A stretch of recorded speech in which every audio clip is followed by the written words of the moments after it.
여러분 안녕하세요. 공무원 복무자세 및 공직윤리를 담당하고 있는 이근병입니다. 여러분 우리가 제가 이런 말을 한번 여러분한테 드려볼게요. 우리가 공무원은 쉽게 얘기하면 나란 일을 하는 사람인 거 아닙니까? 그러다 보니까 일반 사람들과 달리 더 많은 어떤 의무를 질 수가 있어요. 물론 거기에 따른 혜택도 있지만요. 또 그러다 보니까 더 많은 거를 요구한다. 그러다 보니까 그 복무자세가 일반인보다 더 많은 어떤 그 내용들을 요구를 하고, 또 그리고 그 근무하는 자세에 있어서 그 공직 윤리도 일반인들의 직장 윤리보다 더 많은 그런 내용들을 요구한다는 거 아닙니까? 물론 그 일은 뭐냐면요, 국민을 위해서, 또 나라를 위해서, 또 나란 일을 하다가 보니까 이렇게 더 강한 윤리적 잣대를 들이대고 더 많은 것을 요구한다는 거죠. 그러면서 먼저 이번 시간에는요, 공무원 복무자세와 관련되는 내용들을 다뤄보도록 합니다. 이제 그러면서 먼저 한번 볼게요. 먼저 뭐부터 한번 볼 거냐면요, 복무의 개념하고 나왔던 거 한번 봅니다. 복무의 개념 그랬는데요. 그런데 여러분 한번 이렇게 생각을 한번 해보세요. 복무라는 의미가 뭘까? 그거를 한자어로도 우리가 한번 풀이를 해봤고, 그리고 영어로도 풀이를 했는데요. 근데 쉽게 얘기하면 여기 복무, 한자어로 얘기했을 때 이 복자는 어떤 복자냐면요, 옷 복자예요. 옷. 복장한 때 하는 복자고, 여기 무라는 거는 힘쓸 무자거든요. 힘쓸 무. 그러면서 여러분 한번 생각 한번 해봅니다. 뭔가 이거는 조금 추상적인 내용이기도 하잖아요. 공직자라는 그런 옷을 입고 있다. 그런 사람이 열심히 그 업무에 힘쓴다. 그거를 복무라고 얘기를 한다는 거 아닙니까? 그러다 보니까 여러분 이런 말 했던 거 많이 들어보셨을 겁니다. 공직자에 대해서 옷을 베낀다. 그러면 그 사람이 쓰고 있는 어떤 업무, 임무를 못하게 만들어버린다. 그런 얘기였잖아요. 그래서 이거를 복무라고 얘기를 한다. 그러면서 또 이거는 어떠냐면요, 여기서 복무라는 거는 그 중요한 내용 중에 하나가 어떤 내용이었냐면요, 공적 영역에서 근무와 관련돼서 사용된다는 얘기를 했다는 거 아닙니까? 이제 제가 가장 대표적인 거 한번 여러분한테 얘기를 드려볼게요. 군대 복무한다 그러지 군대 근무한다는 말은 잘 안 쓰는 거 아닙니까? 또 공무원으로 복무한다. 공적인 영역에서 주로 어떤 근무하는 거를 복무라고 얘기를 한다. 왜? 나름대로 나란 일을 하고 공적인 일을 하니까 일반 사적인 일을 하는 것보다 좀 구분을 해놨다라고 여러분 보도록 합니다. 그리고 영어로는 서비스라고 얘기를 했죠. 서비스, 근무. 뭔가 어떤 다른 사람한테 어떤 편안함을 제공해 주는 거. 이런 의미의 복무다라고 여러분 보도록 합니다. 그래서 결국 요 중에서는 그 동그라미 3번에 나와 있는 걸 한번 보세요. 뭐라고 얘기를 했냐면요, 공직 생활을 함에 있어서 지녀야 될 자세와 행동, 그걸 복무라고 한다. 그러다 보니까 이런 공적 영역, 그리고 공직 생활과 관련돼서 그런 근무를 우리가 근무라고 안 하고 복무라고 한다라고 보도록 합니다. 그리고 또 그 밑에 복무관계에 나와 있는 거 있죠? 복무관계라고 표현되어 있는데, 그 중에 핵심적인 거를 제가 하나를 얘기해 드려보면요, 한번 이렇게 봅니다. 뭐라고 됐냐면요, 우리가 복무를 하면서도 권리가 있고 또 의무가 있는 거 아닙니까? 어디를 가더라도 항상 사람은 권리도 갖고 있고 거기에 따른 합당한 의무도 있는 거예요. 근데 권리보다 의무가 우선된다. 그게 복무관계다. 왜? 사적인 업무를 하는 게 아니라 공적인 업무를 하고 국민을 위해서 어떤 봉사하는 그런 업무를 하다 보니까, 그러다 보니까 뭔가 공익을 우선시한다.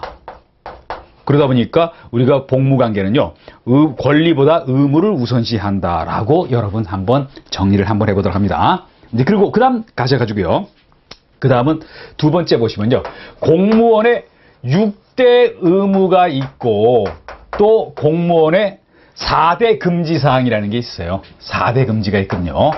물론 이거는 아주 기본적인 얘기면서 또 시험에도 꾸준히 출제가 됐고 출제될 만한 그런 내용이다라고 봅니다. 그러면서 한번 봅니다. 6대 의무에 뭐가 있죠? 하나씩 한번 봅니다.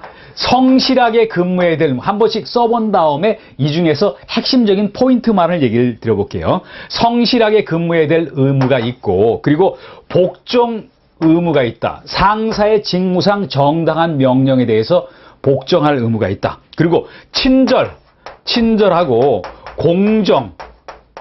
공평하게 어떤 일을 처리하는 그런 의무가 있다. 그리고 업무를 하다면은 뭐 비밀을 많이 다루고 있어요. 근데 그 함부로 아무데나 가서 떠들면 안 되는 거 아닙니까? 그러다 보니까 비밀, 엄수의 의무가 있다. 엄수의 의무가 있고요. 그리고 또 어떠냐면요. 이렇게 좀 맑게 근무를 하고 살아야 될 거 아닙니까? 그러다 보니까 공무원의 청렴 의무가 있다. 그리고 6번째는 어떤 의무가 있냐면요. 품위 유지 의무가 있다. 품위 유지 의무가 있다. 뭐 요런 이게 6가지 의무가 있는데 요 중에서 시험에 나왔고 나올 만한 키포인트 한번 얘기를 드려봅니다.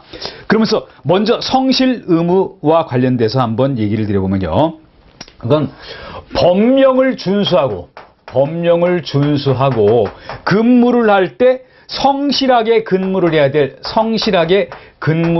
될 그런 의무가 있다라고 얘기를 한다. 이렇게 보도록 합니다. 그래서 어떤 꾸준하게 어떤 최선을 다해서 근무할 그런 의무가 있다. 이렇게 봅니다. 뭐 그러면서 그 밑에 판례가 하나 있었죠.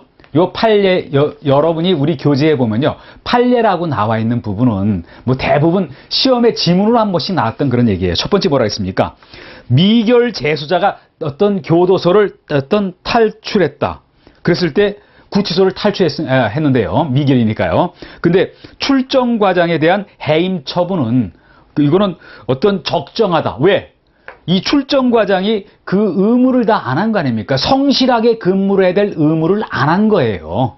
그렇기 때문에 이거는 6대 의무 중에서 성실 의무와 관련되는 얘기다라고 여러분 정리를 같이 한번 해보도록 합니다. 그리고 그다음에 복종 의무죠. 근데 이 복종은 아무 때나 복종하는 것은 아니라 이렇게 예를 봅니다. 그래서 뭐라 그랬죠? 어떤 직무 수행과 관련해서 직무 아닌 거 가지고 사적인 일로 내가 상사한테 복종할 필요는 없는 거 아닙니까? 직무와 관련해서요. 그리고 소속 상관 여기에 복종하는 거지. 나하고 소속이 다른 내가 예를 들어서 중앙행정기관 근무하는데 뭐 지방자치단체에 나보다 직급이 높은 사람 뭐 거기다 복종하는 건 아닌 거 아닙니까? 소속상관에 어디에 대해서 그랬죠? 직무명령에 대해서 직무와 관련되는 명령, 사적인 명령 이거 아닌 거 아닙니까? 여기에 따라야 된다. 그리고 판례도 한번 봅니다. 판례 뭐라고 했죠? 여기서 두 번째를 한번 볼게요. 다방 출입을 금지하라는 총리의 훈령이 있었어요. 물론 그렇다 보니 그때는 왜냐면요. 어떤 공무원들 기강을 바로잡기 위해서요. 그런데도 여기 이거를 위반했다. 그랬을 때 판례에서 뭐냐면요. 복종 의무를 위반한 것으로 봤다는 거 아닙니까? 이런 판례도 한번 보시고요. 그리고 친절 공정. 누구한테 친절해야 됩니까? 민원인한테 친절한다. 그리고 공정이라는 건 뭐죠? 공평하게 업무를 수행해야 된다는 그런 얘기였잖아요. 그러다 보니까 여기 뭐라 나왔습니까? 어떤 종교에 따라서 내가 믿는 종교를 갖지 않은 다른 사람이거나 내가 믿는 종교와 같은 종교를 믿는 사람이라 하더라도 내가 공무원으로서 직무를 수행할 때 공평하게 대접을 해줘야 된다. 그게 바로 여기 친절 공정 의무의 내용이기도 하다. 또 비밀 엄수 의무 중에서는 키포인트가 뭐였죠? 어떤 내가 재직 중에도 이것뿐만 아니라 내가 그 공직을 관뒀다 하더라도 퇴직 후에도 모두 비밀 엄수 의무를 준수를 해야 돼요. 내가 근무할 때만 비밀 준수 의무가 있는 게 아니라 퇴직하고 난 다음에도 꼭 입을 닫고 있어야 돼요. 뭐 그래서 여기 그런 얘기가 나왔고요. 뭐 그리고 그다음에 청렴 의무를 봅니다. 청렴 의무가 있는데요. 여기 청렴 의무에서 여기 뭐라고 했죠? 직무와 관련해서 직접 간접을 불문하고 사례, 증여, 향응을 수수할 수 없다라고 얘기를 한 거 아닙니까? 직무와 관련해서 여기 사례, 뭐 증여 이런 거 수수할 수 없다라고 하면서 청렴의 의무에서 가장 대표적인 거를 얘기를 드렸어요. 여러분 그리고 한번 또 봅니다. 또 그리고 그 밑에 뭐라고 했죠? 직무상 관계 여하와 분량하고 일단 첫 번째는 직무와 관련했다 그랬죠. 두 번째는 직무상 어떤 관계 여하를 불문하고 뭐라고 얘기했습니까? 소속 상관에게 증여, 뭐 금품이라든지 이런 걸 증여하거나 소속 공무원으로부터 증여를 받아서도 안 된다. 결국 뭐라고 얘기를 드려봤습니까?